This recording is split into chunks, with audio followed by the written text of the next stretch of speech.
Cultures is proud to partner with the gorgeous Elizabeth Hotel in Fort Collins, Colorado. It's a signature Marriott hotel, one part of their signature collection, and absolutely beautiful. Today, we are filming in the Ram Suite, which gives a nod to the local university, Colorado State, where I used to be a professor, and it's green and gold. We are thrilled to work with the Elizabeth and happy to film in this set today. I hope you enjoy.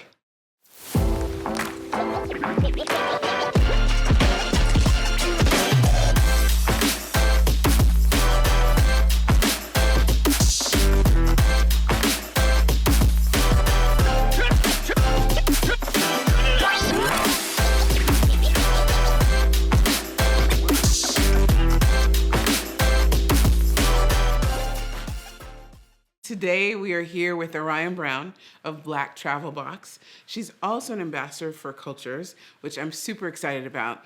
Orion's brand is a travel brand. So as you know, this season is all about entrepreneurship. So we're gonna talk about how she got started. You've seen her before at Cultures. We'll probably weave in a little of that old footage as well, but we'll talk about her business, how she got started, and a recent trip that we did to Trinidad and Tobago for Cultures experiences. Excited to bring you today, Orion Brown. Hello, lovely. Hello. How are you? I'm doing really well. Thank you. Thanks for having me. Lovely to have you here. I've been raving about Orion's orange, the lip, the top. It's giving. Flavor. It is absolutely beautiful. You always look stunning. So I'm thrilled to have you here. Thanks for coming. I know you had to travel, so it's been quite the morning. And you still brought the energy. That's fantastic. Always. Yes. So tell us about Black Travel Box. So Black Travel Box is a personal care products company really focused on Black travelers and the Black travel experience. We make hair and skincare products that travel well, get through TSA, but they're made to be inclusive. So they work for a wide variety of hair textures and skin tones.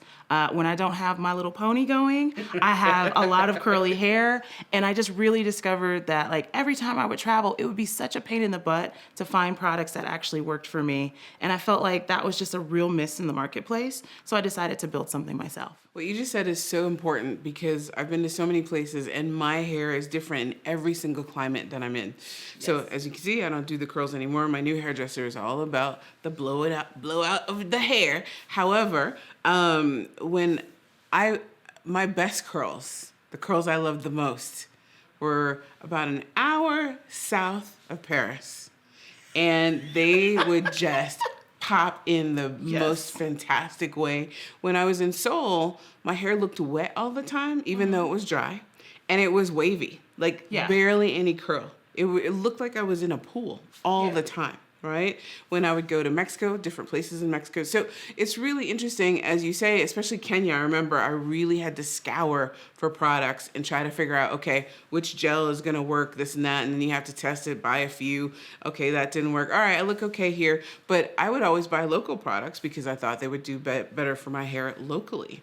So I would love to hear your position on that. And I think it's great to have something that is universal because of these reasons. So is that part of what is special about your products? Yeah, I mean, so the funny thing is you, like you said, you're going to have different hair in different climates. It's almost by latitude almost. You have to kind of go, what is the mix and what's the right thing? The challenge is that the beauty industry globally has not been particularly mindful of essentially people of color in terms of development of products. Now, there's always those situations where like you're in Asia and you're like, everybody has bone straight hair, like period. And that is going to be a different situation in general. But when you go to other places, even in Africa and Kenya, I couldn't find products that either were clean enough or actually even thought of me. They were either very Eurocentric or just, you know, old school blue magic.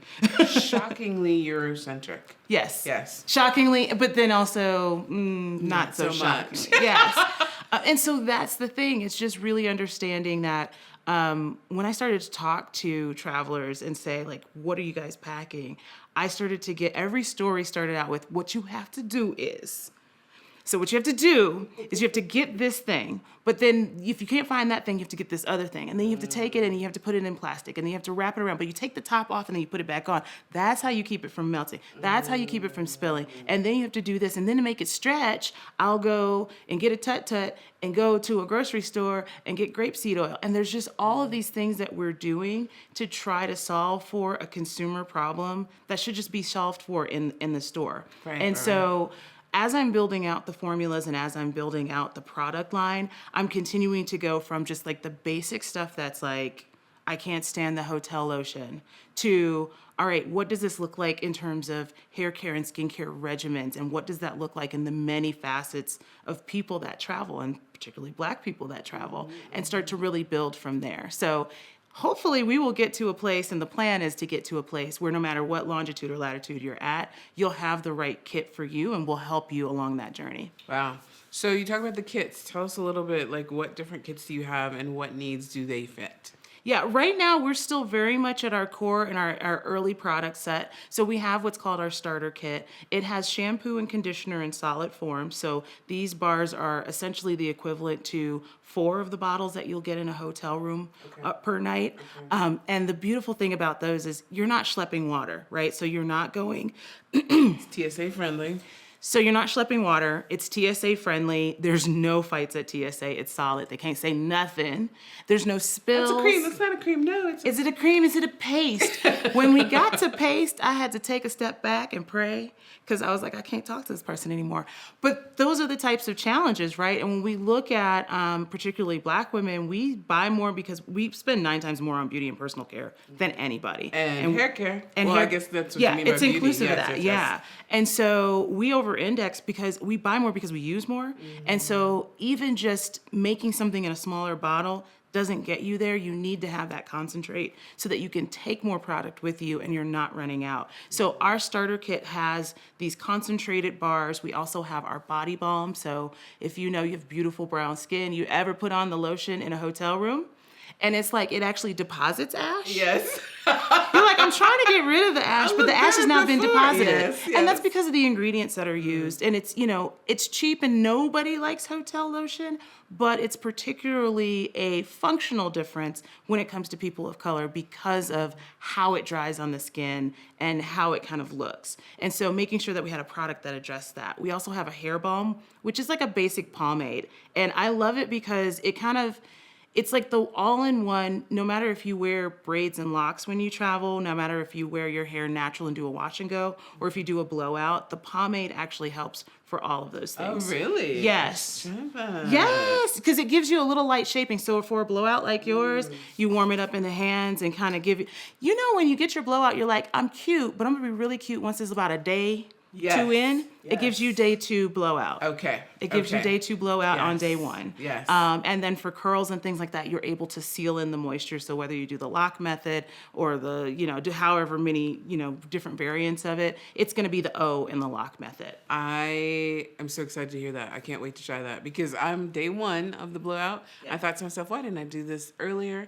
And getting product to get my hair to stay where I would like it to stay. Yes. I don't even try. Without it being hard. Yes. Because that's the other thing. Like, you don't want to go too waxy because you don't want to be washing every few days, especially when you have the blowout. You want to, like, kind of let that preserve a little bit. But the other thing is I discovered as I was talking to people, especially Black women, they were like, I don't wash my hair when I travel because I don't have the products that I need.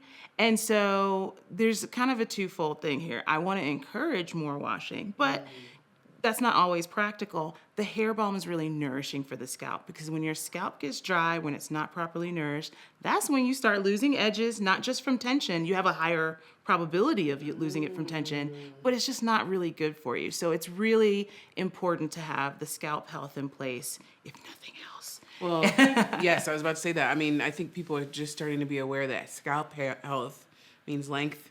Yes. It means, you know, retention, growth, Yes. all the things. Strength. If you want good hair, you have to have a good scalp. Healthy hair comes from a healthy scalp. Yes, yes, Yeah. yes, yes. Yes, I shouldn't say good hair. That means a whole different thing. If you want healthy hair, okay. Healthy hair comes from a healthy scalp, yes. Well, you talked about the formulation, and how this balm is nourishing. How do you get to that? Like, tell us the process from idea. So you spoke with all these people, Yes. what happened that gave you the spark that you wanted to do this? Yeah. And then the process, you already gave us a little bit of insight, and down the line to how it's formulated, and then how you market it. Oh my gosh. It was a labor of love. My background is in corporate brand, and so I used to do this in the food industry. So I probably took the longer way traveled, just based off of knowing the amount of development that typically goes into new products coming to market. And I really wanted to make something for us that was really special and well thought out.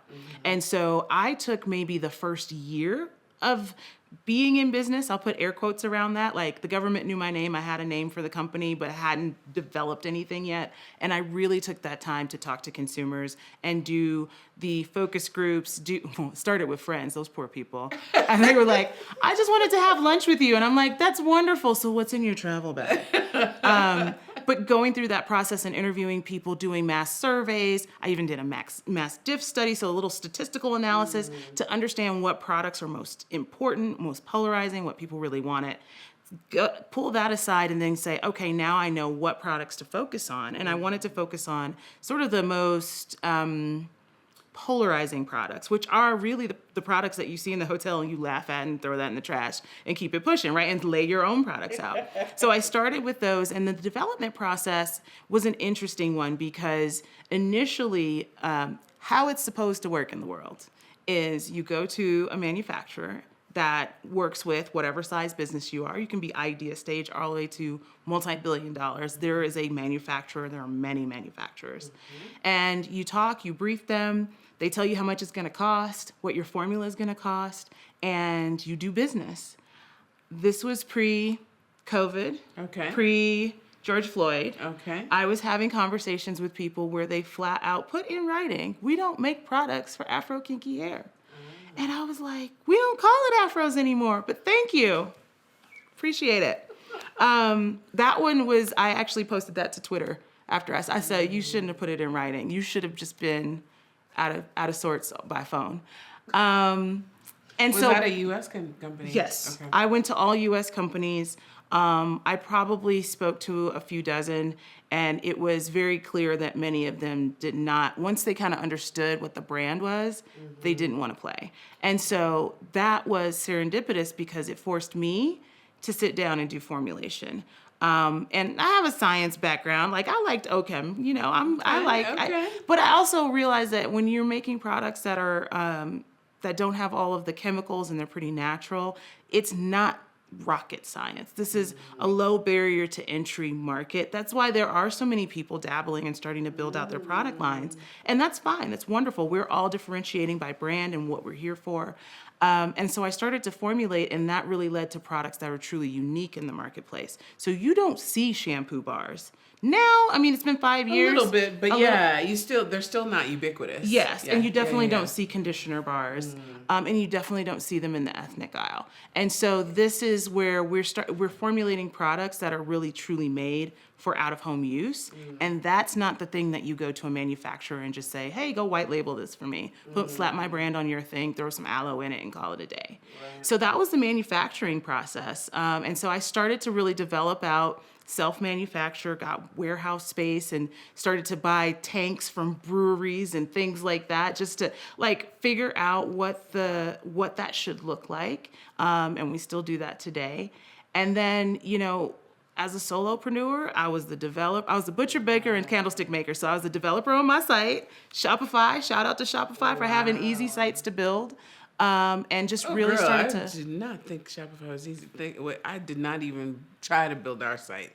I looked at that thing. That looked difficult. But anyway, go ahead. So shout out to you. Go ahead. Yeah, but it's it's one of those things that I kind of teetered that line of I could do this myself, and maybe I shouldn't do this myself. And you just learn. You learn, right? There's some things I tried and I said, ooh, no, we need a contractor for that. Yes. And I mean, even the design of my packaging is gorgeous, and I had a lot of say in it, but I also found an amazing designer in Mexico through Upwork. And we worked together and developed out the brand identity and the packaging and all of that stuff. Nice. So I've pulled in people to really help, really on a project basis, to help develop everything out. So, and that's how we ended up here. So, OChem, organic chemistry. Wow. First of all, who knew? What's your educational background? It's eclectic. So my educational background is fairly eclectic. I went to University of Chicago undergrad. I like to say that I was pre-med since the age of 4, because I was like hardcore. Like I was looking through my mom's nursery book, not nursing books, and I'd be like, "Ooh, look at that hemorrhage! That's awesome! Oh, that's his intestines just outside of his body. That's so cool." So that was like, I was really, I guess there was a morbid curiosity, but I was really, really into and very hardcore. I am going to med school. I am going to go be a surgeon, do these things. I got to college and life just lifed. And I was like, I need to pivot a little bit. And so I was a double major. So I was doing like biopsych and pre-med, but then I was also in psychology and human development. And so that was what I really ended my my degree in. I ran a psych lab and did a thesis and all of that good stuff. I don't know if it was a thesis. It wasn't like something I had to defend, but I did a paper. And I just wanted something I could say I accomplished something while I was here, because I definitely changed directions. So it was like, give me some paper besides the diploma to say that, I learned something. That is so interesting. Well, it's interesting. I was pre-med microbiology. Okay. And I had done that since 8th grade. I was absolutely certain. My grandmother was a nurse. It's interesting. It's really interesting how these influences in our lives make such a difference with the choices we make as we grow up, right? So so I find it interesting that we both started there, and we're both in somewhat the beauty travel industry. It's like, how did you get here? Oh my gosh.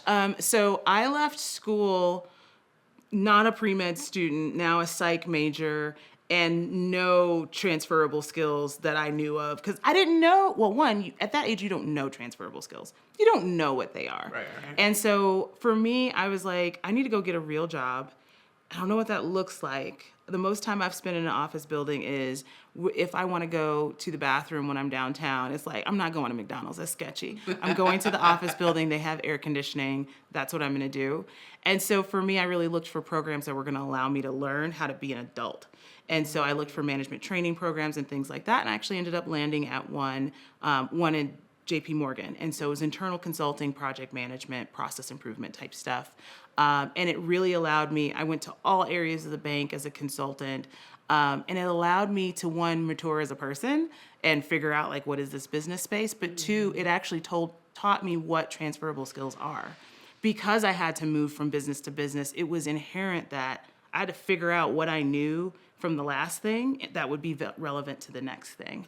And so that was a really great experience for me. I was there for about 4 or 5 years. And then I was like, this is a fun time in the 2008 era of being in banking. Maybe I should go to school. It was great timing. I went to Duke, and I was a big career changer. So I went into Duke with the objective of, actually, I thought I was going to come out and be either a consultant or a banker, because I was in bank consulting. And, you start doing the math on that check and how many hours they're spending. And it just was, I remember talking to a woman who said, you can totally have it all. You can totally have balance. I get to tuck my daughter in twice a week. And sometimes I will go, because it's only like a 20-minute walk, I will go from my office and walk to her school and like see her during her playground time. And she was dead serious. Wow. And I was like, oh, she gonna need therapy. She gets older. But you have the money now. For it, right? Oh, wow. But that's the thing, like that's the trade-off in life. The money is great, but then what do you have to spend that on to make up for the fact that that's all you got?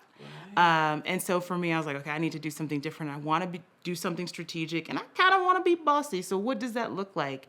Brand marketing, brand management was really the place that made sense for me, where you're, hub and spoke model. You're kind of the CEO of your brand within a company, so you're an entrepreneur.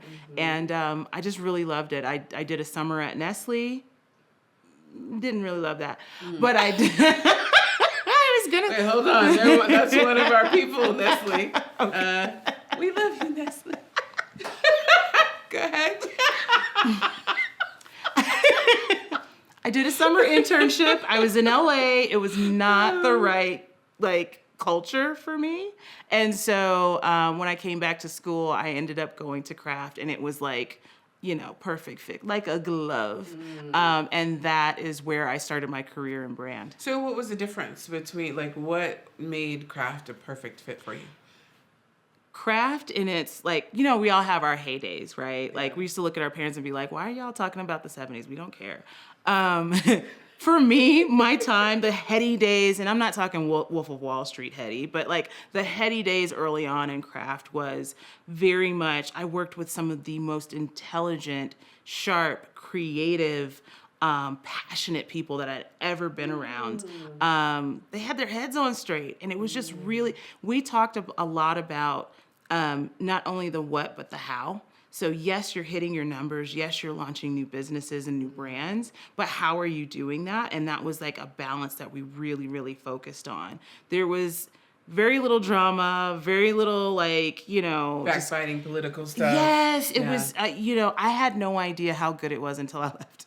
And so it was one of those things that it was a really beautiful time. And not only that, when I came in, I really believe you get connected to the right people at the right time for the right reason. Yes, I remember sitting in front of my first manager, and he was like, here's the deal. You do your work. I'll give you opportunities. They're going to ask you to go to happy hour and all these other things. I don't care.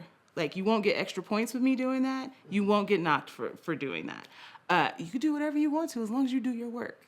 And I was like, did he just say this out loud? And he wasn't kidding. Love him. It was great because he was like, they're going to have, there's going to be pressure to be social and do these things and go to happy hour. Now, mind you, I did still go to happy hour, but it was karaoke. I couldn't say no to karaoke. But he was just like, I want you to know that you are not here to impress people or to be somebody other than you are. Wow. Do the things that I need you to do, and we'll be good. And be good. Be excellent at what you do. Make Yes. me look good. Exactly. Which is what I think a lot of people don't realize. That's their actual job. Your job is to make your boss look good every step of the way. Yes. Right? And it's so lovely that he gave you the space to do that, because I think a lot of corporations, they hire you for who you are, whatever the sparkle, the bubble, all the things, the intelligence that comes with it, but then try to shift who that person is. And then if the sparkle or the bubble or the intelligence changes a bit, because it has to, because you've now changed as a person. Yeah. They're like, who are you? Wait, this is not what we wanted. Well, you can't get what you asked for and who I am at the same time.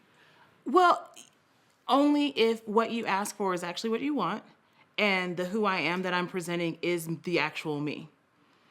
I think that those things aren't necessarily mutually exclusive. I think the problem is we've been taught to play the game of show up and tell them what they want to hear and get the job, get the offer, right?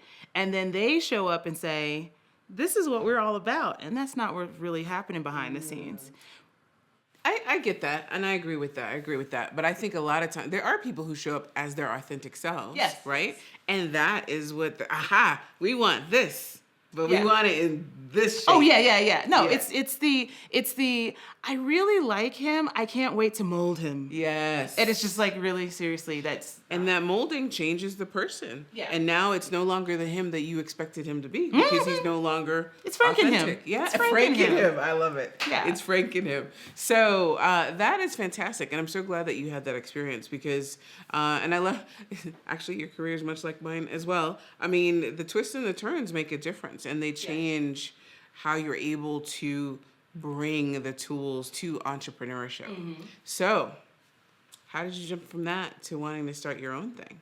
Oh my gosh. Well, there was a pretty big gap. When I left craft, it was me and 2,500 of my compatriots asked to politely leave. We had a hostile takeover. Yeah, it was fun. Corporate life is great until it isn't, right? Yeah. And so, but I actually, I went to Cuba. I had a great time. I was fine. I had my package, and I had, this moment of take a breather, use travel as your self-care, as I've always used travel as my self-care, and just go be free for a moment. And so I had an amazing trip to Cuba. I came back and I said, you want to work because you've been told Your job is to work and to be productive at all times. Okay. And Wait, who told you that?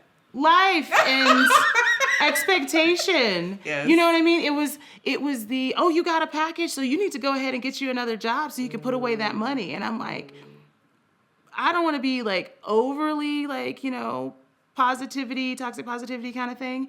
But there is something to be said for that's a scarcity mindset, right? Like, why don't I enjoy these funds and use this as an opportunity to go on sabbatical? I mean, how often do you hear, at least I never heard in my community, people going on sabbatical? You went on sabbatical if you were a teacher and it was called spring break. Like, that was it, And so I gave myself, I had 6 months of severance. So I was like, you have 3. I'm going to negotiate with myself because I also get bored. So you have 3 to just do you. I dyed my hair purple because I knew I would not sit in front of somebody and try to, with a straight face, get a job if my hair was purple. And I knew how long it was going to take to come out. Okay. So I was like, that's how I did all my pictures from that era, various purples. And so that led me, once I was kind of done with that space, that led me to move into a different industry. So I went from food into media and entertainment and actually ended up in Colorado, from Chicago to Colorado, and worked for a company that made mobile games. And this was taking all my skill set as a brand manager and helping them understand how to apply that within a space that they were, kind of in their garage, and they made some really cool games and they got bought. And they were like, I don't know what these people are telling me to do. I don't know how to develop to their expectations. And so that kind of took me in a different direction. I went into, a tech role after that. And it, you take those steps career-wise as they make sense. That's how you were able to build that website. Sorry, I didn't mean to interrupt. Go ahead. There was no web building involved, I promise. But you know what I will say is, again, I think everything happens in time and at a time for a reason, because at, the mobile gaming studio, I sat next to a person who was buying ads. I had never seen a person buy an ad before. I had assumed that there was like a purchase order. Okay, so this is the bougie part. I had an agency for that. And then the agency had a person who did it. So I had no idea how ads were purchased or how to interact with Facebook, which is now Meta, right? And how to interact with their platforms and things. And so through that experience, I was right next to the person that was doing it and got a lot of like, oh, you just put a credit card on that? Oh, I didn't know you could do that. That kind of thing. When I got to Oracle, I was working with a number of Fortune 100 companies to help them understand their consumer insights. But at the same time, I was embedded in a business that was focused on ads targeting. And I didn't know anything about audiences and building audiences and that kind of thing. And so that was a great experience for me. I could take what I knew really well, which is analytics and consumer journey and telling stories. But then at the same time, I'm learning about some really core key things that are really important for an entrepreneur to understand, especially when they're doing paid marketing. Indeed. Wow. Amazing. Amazing. Okay. So took the break. Yes. But then after you did some other things. You did the gaming, you did the Oracle thing. And then when did Black Travel Box happen? That's exactly when Black Travel Box happened, because now I'm two career moves later and I haven't touched a physical product. And I really, really missed making a thing, creating a thing, anchoring a thing in a consumer insight, and then like building from there. That was also in tandem. Yeah. I get that. It's so fun to see your baby out in the world. And just as a sidebar, not to interrupt you, with cultures, people there, you have so many things, but that was part of it that I decided, I love the making of the product, the packaging, all the things that come with it, and decided, this is for me. This is for me, and we'll figure out how it helps our audience. But anyway, I just wanted to really point out that's important. Yeah. That's a form of self-care. That what makes you tick, what you like, you miss this part. And the better you show up, the better you can show up for your audience. Yes. Yeah. Definitely. So I love that. Okay, so back to the product development. And I just love what you said, because I tell people all the time, especially when I'm doing vending events, and they're like, how did you come up with this? And I'm like, this was all for me. I just hope you like it. It's so true. I can't believe we said it out loud. But it's true. I mean, don't get me wrong, I always am getting consumer feedback and getting ideas, Yes. but everything that I birth is a part of me, is a part in that, right? And there's something to be said for, there's people who are disjointed to who their populations are, and they like something. I just did this because I want to, and it may not work, right? But when you're so tied in to who your end consumer is, there's a good chance that what you like is what they're gonna like, right? You still do the research, you still have to make sure that it works. But I have found that a lot of things that I want end up being things that they like as well, which is a bonus because you don't want them to not like it. Well, and we're also in a really unique time for entrepreneurship. Mm-hmm. At the turn, I was going to say the turn of the century. The turn of the century was 20 years ago. The turn of the other century. Then the 1900s, turn of the century. If you had your Model T or your Elixir or whatever it might be, you had to find an audience nearby that actually wanted that. So the people that surrounded you, you really had to have a product that met their needs. Right. Now you have access to internet, you have AI-driven ads, you have a lot of opportunity, TikTok and all of these different things, that you can surgically find people. So, Donnie's sitting right in front of me and I'm like, that's all well and good, but I want Bob right behind you. Right. Because that's the person that I know is going to like this. And so even in the situation of, I hate to say, you make something and people are like, if you like it, somebody else likes it. And you can probably find 1,000 somebodies like you if you know what makes you tick and what makes that thing work for you. And that's what I'm saying about the audience, really understanding the audience, and when you're part of that audience, developing for yourself, which in turn developed for them. Yes. Right? So fantastic. Absolutely love it. All right. So now you are back to developing the tangible product. Yes. And? So the impetus from like the brand story perspective. So this was the career story, right? Mm-hmm. The career story was I was in tech, got tired of tech bros, really missed having my hands in, that's a whole separate story. Got tired of tech bro culture, and at the same time really missed having my hands in a physical product. On sort of the brand side, I went on a trip to Japan, and I had the curls ready to go, right? So I had the wash and go ready to go. I knew exactly how long it was gonna last. I had exactly the amount of product that I need. So it was like day 1 curls, day 3, okay, now it's time to make it a bun. Okay, now it needs to really be washed. We gotta start over. And then that would take me through this, I think it was about an 11-day trip. So I go to Tokyo and it's beautiful. It's springtime, cherry blossom season, very mild, very sunny. I am fabulous. I am popping. Everything is wonderful. Decide to hop over to Okinawa because, I'm just now just a globe trotter. I'm just out here doing stuff without planning it.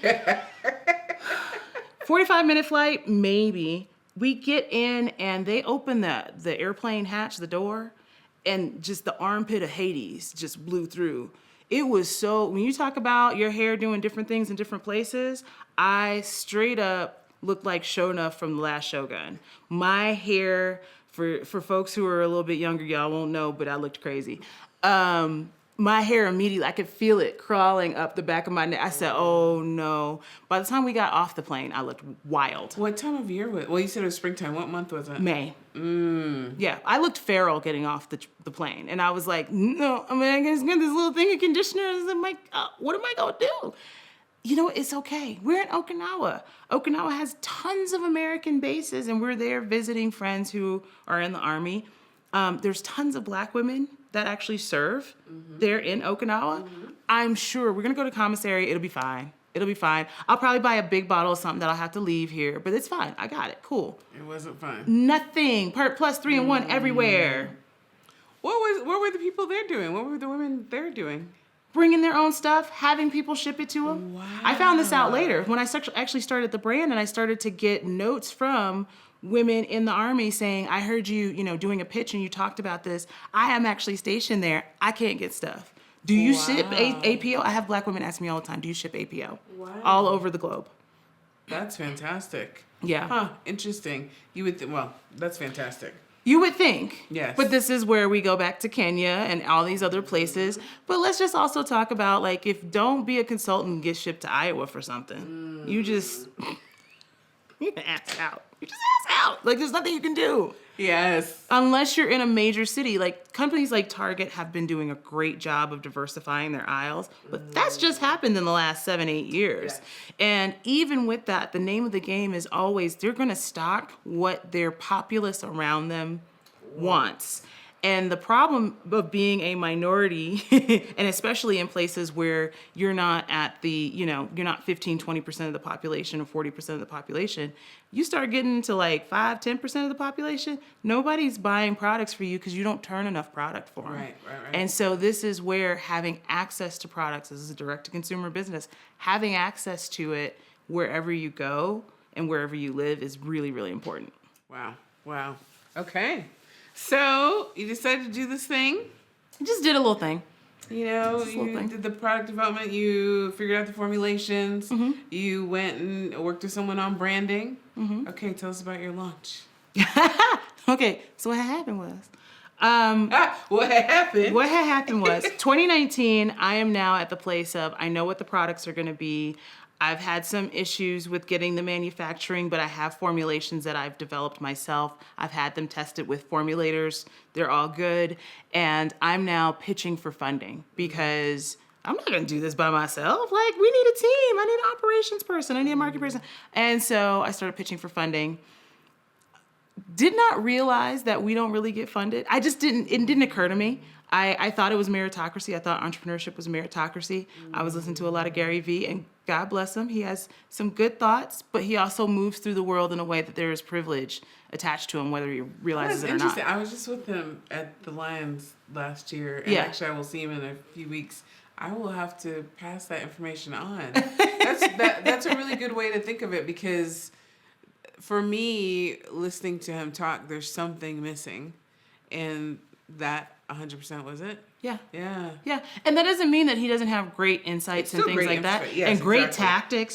The hard work ethic piece I get, and you don't have to tell a Black woman how to work hard, but giving us some tangible ways to do that. But there is that gap, right? So I would come into rooms and people would tell me, everyone else here is pitching their idea, but you need to pitch yourself for the first 2 minutes. People told you that? Yes. And why was this? Because no one's going to listen. No one's going to listen. Because they need to know your expertise so they know they can trust you. Yes. Wow. Yes. And, I had to talk to myself. I had to say, self, how do we feel about this? Because there's the things that you do to get by and get through. Mm-hmm. And then there's the things you do to be authentic.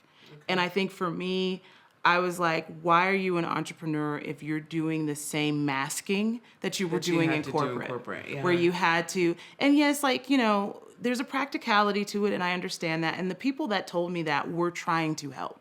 And they were not wrong. Yes. And, but I also found, even once people knew the pedigree, I would still get the pat on the head. You sound like you know what you're talking about. Oh, wow.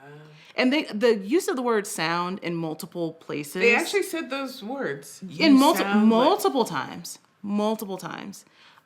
The impact of that experience was tantamount to gaslighting. It was very, very hard for a while for me to kind of rewrap my head around, what, you kind of know what you're doing. Right. You may not have been an entrepreneur before, and there's stuff in terms of the grassroots level that you have to learn to do, like building funnels and things like that. Right. But you understand brand, you understand consumers, you understand product development, and you understand how markets work. So all the things that you need at an idea stage to get funding, you have. Mm-hmm. There's just a lack of tact in knowing how to say no amongst the people that you're asking. And you're also asking some of the wrong people. Well, here's the beauty of those people and the information they gave you. I mean, I think there's a beauty in that they gave you an insight to what's inside the head. The stuff that people usually, they give you dog whistle words that, they think you don't understand or whatever. Oh, I got those too. Yeah. No, I got all of them. But I'm saying the ones who actually gave you the words, there's a beauty in that because you got an insight to what they really think. This is how it really goes down. Mm-hmm. That's great and terrible all at once. All at once. It's something. Wow. So that brings us to today. You know, you and I have talked about the pitching thing too. There's so many, you know, and now there's those lawsuits that you can't have these funds for specifically for people of color, for black people or whatever, right? as if, as you mentioned, the Gary Vee thing, as if it's a level playing field and not everyone gets the comments you got. Oh, you can't just pitch, you have to pitch yourself first. Oh, you sound like you know what you're talking about. Yeah. Just those experiences alone show that the playing field cannot be level, right? And the opportunities are not there. So there's all these funds and grants and incubators, opportunities. However, what are your thoughts on all the ubiquity of all of those things and how they help? I think they are helpful. I think the first thing, and let's just run this back really quickly. So I'm a black woman coming into rooms knowing that there's a conversation that's happening in people's heads that is not happening in the room. There's been studies, just not even looking at race, looking at gender. When men walk into rooms and pitch, they are asked, how big, how high, how far can you fly? When women walk into rooms, we are asked, what are you going to do if you fail? And when you fail? And how are you going to mitigate the risk? And that is the crux of implicit bias. I see you and I immediately feel like this is really risky and I'm uncertain. I see someone else and I feel like this is going to be the next big thing and I'm excited. And so there's, intersectionality that comes into play at just major levels. Now that we have, and I don't want to say now, but we've seen an explosion in grants for women and things like that over, I would say, the last 5 to 10 years. And then we've seen a lot more for women of color and people of color, especially since George Floyd, which that has subsided a little bit. It's a really interesting time in the world. When you say, what do you think about all of these programs? That's not that many programs. Sure. The all isn't necessarily, I'll put it this way. The programs are prolific. There's a lot of programs. It's not a lot of money. There's not a lot of money going out. Correct. So if you look at the trillions of dollars that are getting invested into businesses across debt, equity, loans, investment, angel, VC, all these funds, these grants, these accelerators, they're great opportunities and they're really helping people to step into spaces that they maybe didn't know how to navigate before and get early funding. But most of these checks, not everybody is Y Combinator, and Y Combinator isn't looking for everybody, right? So Y Combinator and the big accelerators, $100,000, $200,000, $500 for some of them. Most of this stuff is like $5K. Right. And a lot of work for that $5K.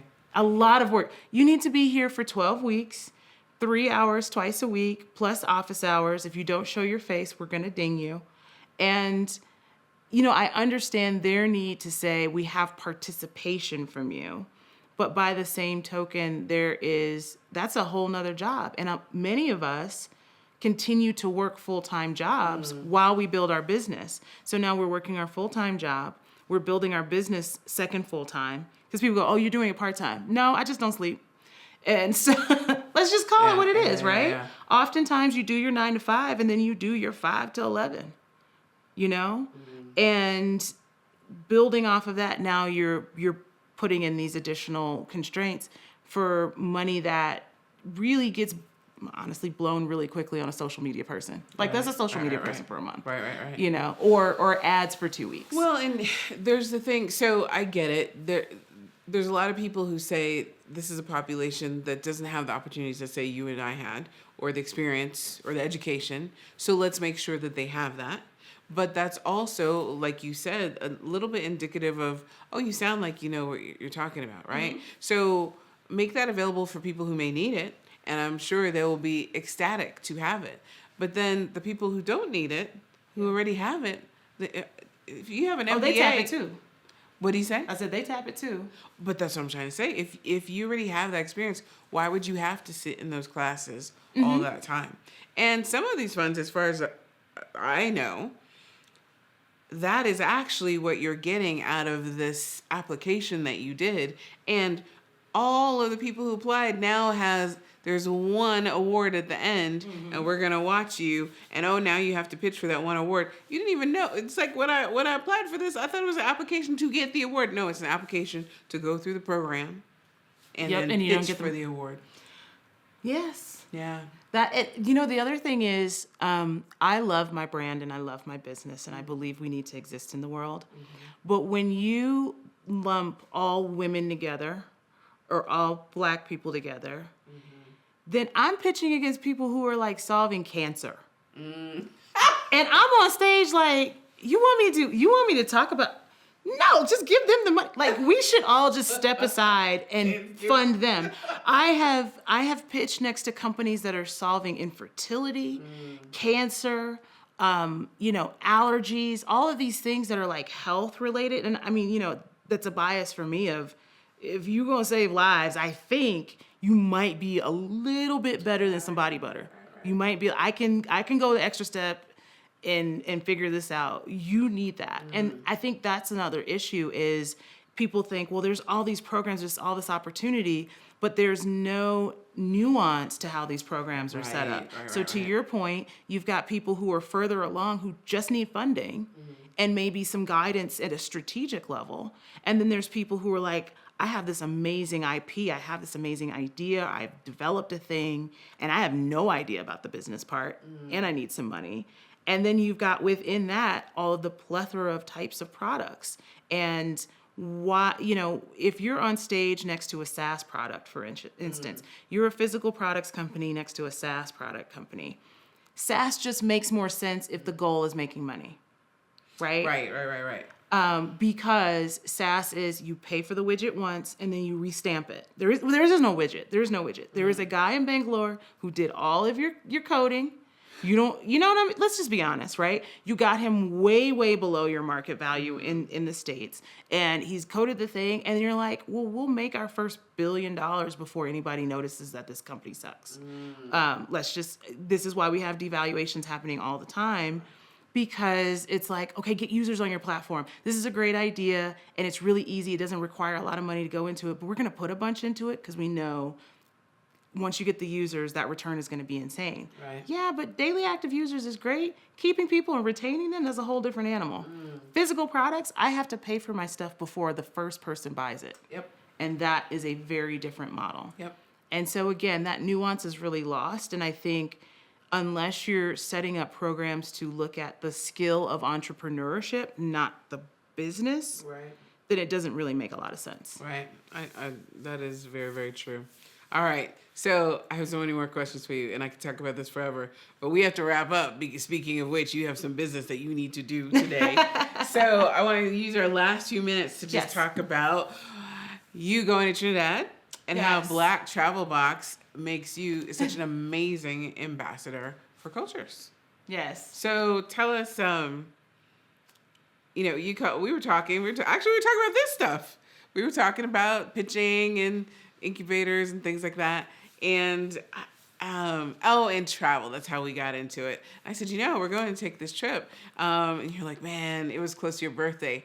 I would love to take a trip. I'm like, you know what? We have a new ambassador program.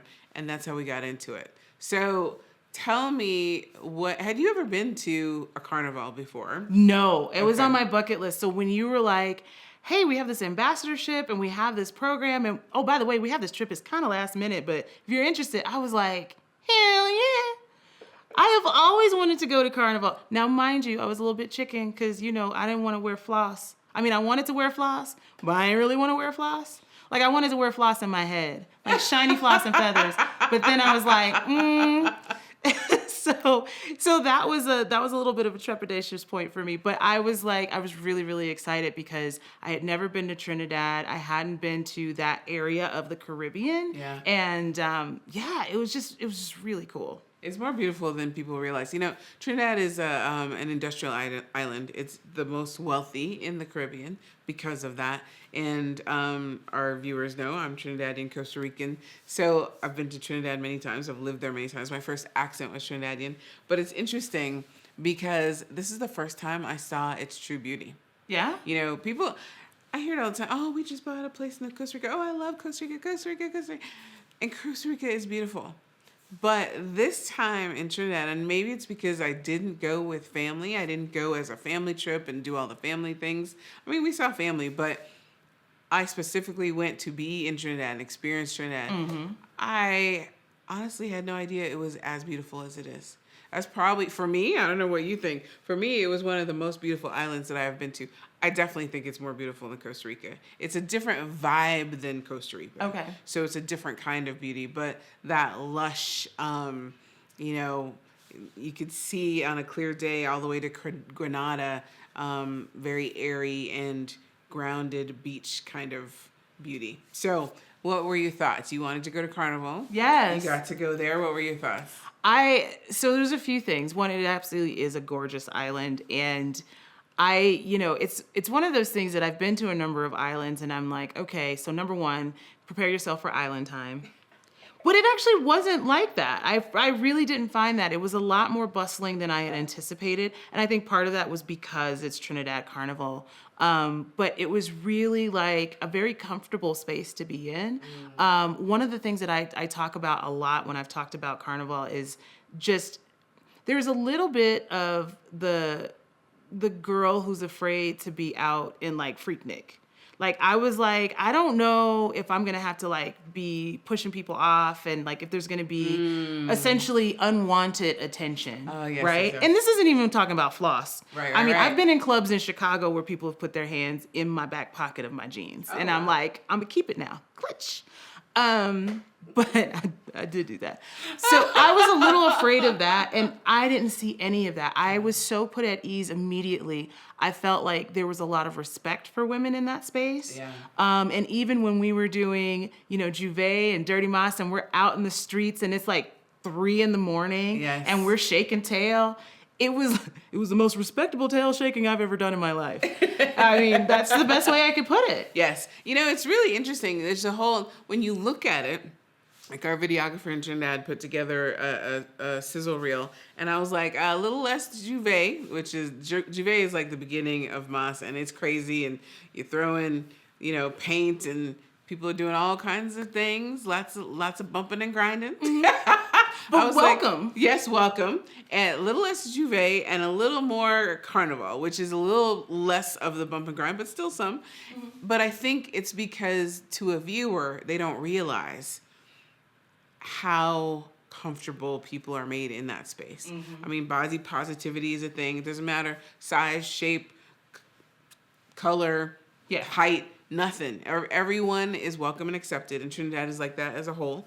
People don't realize Trinidad is made up of Arab, East Indian, African, Chinese. I mean, so many different cultures. Super diverse. That brings it all together. But then again, also, it means a different thing. This dancing you're seeing is not necessarily a sexual thing, right? Yeah. It's an expression of joy. It is a way to celebrate with other people and a lot of fun. Yeah. So you don't have to feel like you're gonna get attacked at any moment. Well, not only your shields up. Well, not only that though. Like, I've been to parties in the States, and I wouldn't say too much in other countries, but definitely in the States, and maybe it's just a U.S. thing, where you have some of the same behaviors, but you have a lack of interpersonal respect. Yes. I think that's what it really is. Yes. And so, like, there you got the guy who is like written on his beautiful body, exactly wind here, and he has the arrow. This footage, so we will have to. He has the arrow, and you're like, that is wild. Wind here, yes. And then you go dance with him, and he does not put his hands on you. Like, and I can't explain or express. When we live in a world that I was literally on Reddit, and I'm on Reddit for, my city, Denver, and there's like a sub-thread where people are talking about all the places they've been roofied in the last 2 weeks. Wow. Wow. And so understanding that there is a culture of a lack of respect in a lot of these spaces, right. I really was a little nervous. And then you could hug up on people, and if you pull back from someone, There's no anger. Yep. There's no names. There's no name calling. Yep. There's nothing. There's no, oh no, you got to come back. Yes. It's like, you sure? Yeah. Okay, you sure? Because this was good. This is it. But seriously. But even, this is the international sign for I'm not threatening. Yeah. Right? And people just naturally go, you sure? You sure you don't want it? You sure? And then you go, well, okay, I'll come back. But that is the place that you can be sort of coquettish and like, okay, well, let me just see. Because nobody's going to force you past the level that you don't enjoy. And even with people running in the streets with their beautiful floss, shaking the but there was no, nobody came and touched anybody in ways that people did not invite clearly. And it was just really, really comfortable and really beautiful. And to your point, a celebration of joy and like an artistic expression of joy that just happens to look like getting it in. It is simulating sex. Let's be honest. It is, but that's just the style of dance and the style of revelry. But there's no, it's sort of divorced from that. There's no, it's just like, this is how we dance. Yeah, and I think that's the hard thing to understand, that yes, it does look like sexual simulations. Yes. However, the whole background to it is completely, it's devoid of, we're not really trying to hook up. It's right? not, you're making it hard for me. It's not that at all. It's not that at all. I'm so glad that you saw that, because that's the hardest thing I think to explain about Trinidad Carnival. I think people don't realize there's a cultural aspect to it, and the respect is there. And that goes, when I say body positivity, that's all the time. Like, everyone is welcome and accepted and embraced in a way that is hard, I think, for outsiders to understand, because it's not necessarily that way in a lot of places. I would argue it's not necessarily body positivity, it's body neutrality. It's not even a thing. That's a right? better, yes. Because body positivity is like we're fighting a thing that we have to fight, and we have to be like, you look good no matter what. Like, nobody even has the no matter what. They're just like, you look good. Hey, look, I saw you put the feathers on it. I know you glued that together yourself, and I support that. Like, right? People, it's just really supportive and really, it feels like community even though you don't know everybody. Excellent.